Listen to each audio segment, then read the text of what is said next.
ഇന്നത്തെ ഈ വീഡിയോയിൽ പറയാൻ ഉദ്ദേശിക്കുന്ന കാര്യം കൈവിഷ പരിഹാരം. അപ്പോൾ ഈ കൈവിഷം എന്നുദ്ദേശിക്കുന്നത് നമ്മൾ അറിഞ്ഞോ അറിയാതെയോ നമ്മുടെ ശരീരത്തിൻ്റെ ഉള്ളിൽ വിഷാംശങ്ങൾ ഏറ്റി ചെല്ലുന്നതിനെ കുറിച്ചാണ് ഇന്നിവിടെ പറയുന്നത്.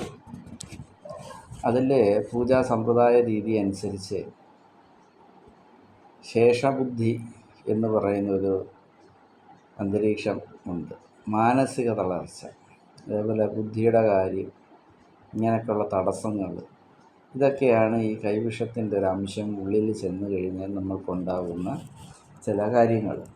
അതിൽ ഒരു വസ്തുവിലല്ല യഥാർത്ഥത്തിൽ കൈവിഷം എന്നുദ്ദേശിക്കുന്നത്. അത് ഛർദിയായിട്ടുള്ള രീതിയിലായാലും ഈ പഴയ അവസ്ഥകളിൽ ശരീരത്തിനകത്തുള്ള മൃഗടം പിടിച്ച് കിടക്കുന്നതായിട്ടുള്ള എല്ലാ വ്യാധികളും നമ്മളറിയാതെ അത് പുറത്തു വരികയും, കാരണം ഒരു ശരീരത്തിനകത്ത് അശുദ്ധി ഉണ്ടായിക്കഴിഞ്ഞാൽ വരുന്നൊരു വിഷയം, നമ്മളവിടെ ഏതെല്ലാം പൂജകൾ ചെയ്താലും അല്ലെങ്കിൽ ഒരു ക്ഷേത്ര ആരാധനപരമായിട്ടുള്ള ക്രിയകളിൽ മുമ്പോട്ട് പോയാലും, ഒരു പ്രസാദമായാലും അല്ലെങ്കിൽ നമ്മളെന്തെങ്കിലും ജപിച്ച് കഴിച്ചാൽ പോലും ഈ അശുദ്ധ ഭാവം ശരീരത്തിനകത്ത് ഉണ്ടെന്നുണ്ടെങ്കിൽ പെട്ടെന്ന് അത് ഏൽക്കണമെന്നില്ല. പ്രത്യേകിച്ച് ഈ തൊഴിൽ സംബന്ധമായിട്ട് ചെയ്യുന്ന ആളുകൾക്കാണ് ഇത്തരം കാര്യങ്ങൾ കയറി ബാധിക്കുന്നത്. അപ്പം നമ്മൾ മനസ്സിലാക്കേണ്ട ഒരു കാര്യം, ഈ ശരീരത്തിലുള്ള കാര്യങ്ങൾ പരിപൂർണപരമായിട്ട് ദഹിച്ച് മാറാനായിട്ടുള്ള കാലക്രമപരമായിട്ടുള്ള തടസ്സങ്ങളുണ്ട്.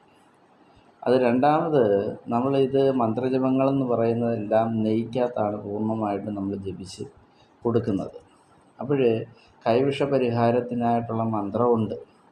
മന്ത്രധ്വനികളാൽ ഈ കൈവിഷം ഏറ്റിരിക്കുന്ന ഒരു വ്യക്തിക്ക് ഈ മന്ത്രം ജപിച്ച് നമ്മൾ അതിനുള്ള മരുന്ന് സേവിച്ച് കഴിഞ്ഞാൽ പൂർണ്ണമായിട്ടും അതെല്ലാം വിട്ടുമാറി പരിപൂർണമായ ശരീരത്തോടു കൂടി വരും. ചില ആളുകളെ സംബന്ധിച്ചെന്ന് പറയുന്നത് ഇതിനെല്ലാം ഭോജനമന്ത്രം കൊണ്ടാണ് ചൊല്ലുന്നത്. അപ്പം ഈ വിഷാംശത്തെ എത്രത്തോളം കാലപ്പഴക്കം ഉണ്ടാകുന്നുവോ അത്രത്തോളം കാലപ്പഴക്ക സംബന്ധമായിട്ടുള്ള എല്ലാവിധ വ്യാധികളും നമ്മൾ മാറാനായിട്ട് ചെയ്യുന്ന ഒരു പരിഹാരമാണ്. കൂടാതെ ഈ കൈവിഷത്തിനും നമ്മൾ ഗരുഡമന്ത്രങ്ങൾ പോലുള്ള മന്ത്രങ്ങളാണ് ജപിക്കുന്നത്. അതും ശാക്തേയ സംബന്ധമായിട്ടുള്ളത്. നീലാണ്ടേശ്വരി ഇങ്ങനെ ഉള്ള ധ്യാന രൂപത്തിലിരിക്കുന്ന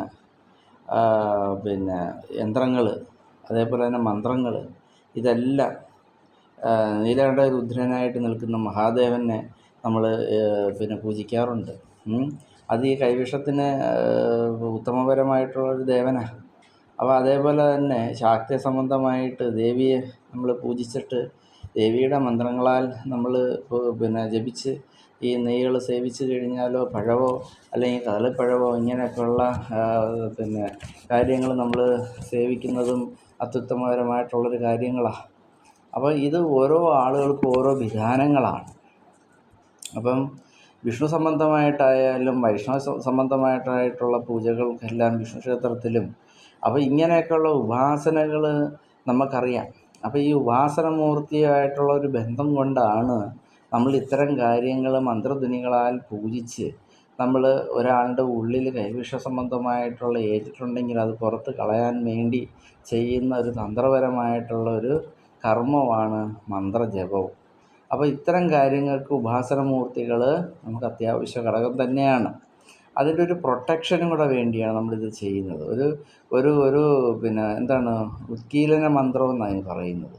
അപ്പോൾ നമ്മളിതിനെ ശരിക്കും പറഞ്ഞു കഴിഞ്ഞാൽ പൈശാചികപരമായിട്ട് നിൽക്കുന്ന എല്ലാവിധ ഭൂതപ്രേതാദി ബാധഗതികളെയും നമ്മൾ അവിടെ നിന്ന് മാറ്റി അതിനെയെല്ലാം ആഗ്രഹസബലീകരണത്തിന് കൊണ്ടുവരുന്നതിന് വേണ്ടി നമ്മൾ ചെയ്യുന്ന പൂജകളും കൂടാണ് ഇതിൻ്റെ ഫലപ്രാപ്തി നമുക്കുണ്ടാകുന്നത്. അത് തന്ത്രത്തിലായാലും മന്ത്രത്തിലായാലും ജപിച്ച് നമ്മളത് ഭക്ഷിക്കുക തന്നെ ചെയ്യണം. അപ്പോൾ അത് ഏത് വസ്തുവിലാണോ നമ്മൾ മന്ത്രങ്ങൾ ജപിച്ച് കഴിക്കുന്നത് ആ വസ്തുവിൻ്റെ ഉള്ളിൽ നമ്മൾ നമ്മുടെ ശരീരത്തിനെ ശുദ്ധപ്പെടുത്തിയെടുത്ത് നമ്മുടെ ശരീരത്തിനകത്തുള്ള അശുദ്ധികളെയെല്ലാം പുറത്ത് കളഞ്ഞ് ശരീരത്തിൽ എപ്പോഴും പോസിറ്റീവ് എനർജി ആക്കി നമ്മളുടെ കാര്യങ്ങളുടെ തടസ്സഗതികളെ മാറ്റി നമുക്കൊരു ചൈതന്യത്താക്കി എടുത്തു വരുന്ന ഒരു രീതിയിലോട്ടായി മാറും. ഈ മന്ത്രശക്തിയുടെ എന്ന് പറയുന്നത്. അപ്പം ഈ കാലാത്മീയപരമായി നിൽക്കുന്ന കാലദോഷങ്ങളും ബീജാക്ഷരപരമായി നിൽക്കുന്ന മന്ത്രധ്വനികളാൽ കിട്ടുന്ന ഈ ഒരു ജപസാന്നിധ്യം കൊണ്ടുമാണ് നമ്മൾ ഈ കൈവിഷ പരിഹാരം എന്ന് പറയുന്നതിനൊരു പരിഹാരം നേടിയെടുക്കുന്നത്. അതിലുപരി ഇതിൻ്റെയൊക്കെ ഒരു തിരിച്ചടി എന്നുള്ള രീതിയിൽ കൂടെ തന്നെ നമുക്ക് വളരെയധികം ദുഃഖഭാവങ്ങൾ നേരിടേണ്ടതായിട്ട് വരും. കാരണം എന്ന് വെച്ച് കഴിഞ്ഞാൽ നമുക്ക് ഒരാളിനെ നമ്മൾ ജപിച്ച് കൃത്യമായിട്ടുള്ള കാര്യങ്ങൾ നമ്മളിത് ചെയ്ത് കൊടുത്ത് അവരുടെ ശരീരത്തിനകത്തുള്ള എല്ലാ അശുദ്ധികളെയും പുറത്ത് കളഞ്ഞ് നമ്മൾ അവരെ ഉന്മേഷപ്പെടുത്തിയെടുത്ത് അവരുടെ ജോലി സംബന്ധമായിട്ടുള്ള കാര്യങ്ങളോ അല്ലെങ്കിൽ വിദ്യാഭ്യാസപരമായിട്ടുള്ള കാര്യങ്ങളിലോ അല്ലെങ്കിൽ മറ്റ് കലാപരമായിട്ടുള്ള കാര്യങ്ങളിലോ തടസ്സപ്പെട്ട് കിടക്കുന്നതായിട്ടുള്ള എല്ലാ കാര്യങ്ങളെയും ഉന്മൂലനം ചെയ്ത് അവിടെ ഒരു പുതിയതായിട്ടുള്ളൊരു ശക്തിവത്തമായിട്ടുള്ള ചൈതന്യം അവരുടെ ശരീരത്തിലേക്ക് ഏൽക്കുന്നതിൻ്റെ ഒരു സമ്പ്രദായ രീതിയാണ് ഈ ജപം എന്ന് പറയുന്നത്. അതിലാണ് ഈ ജപം എന്ന് പറയുന്നത്. അപ്പം ഗരുഡപഞ്ചാക്ഷരി മൂലം അതേപോലെ തന്നെ കണ്ഠാരണസ്വാമിയായിട്ട് നിൽക്കുന്ന മഹാദേവൻ്റെ ധ്യാനം കൊണ്ട് പൂജിക്കുന്നതും ഇതൊക്കെയെന്ന് പറയുന്നത് മന്ത്രധ്വനികളുടെ ബീജാക്ഷരങ്ങൾ കൊണ്ട് എല്ലാം ഖണ്ഡിച്ച് അതിൻ്റെ ശുദ്ധപ്രാപ്തിയിലേക്കാക്കി തരാനായിട്ടുള്ളൊരു യോഗഫലം തന്നെ ഈ ജപമന്ത്രഗതികൾക്കുണ്ട്.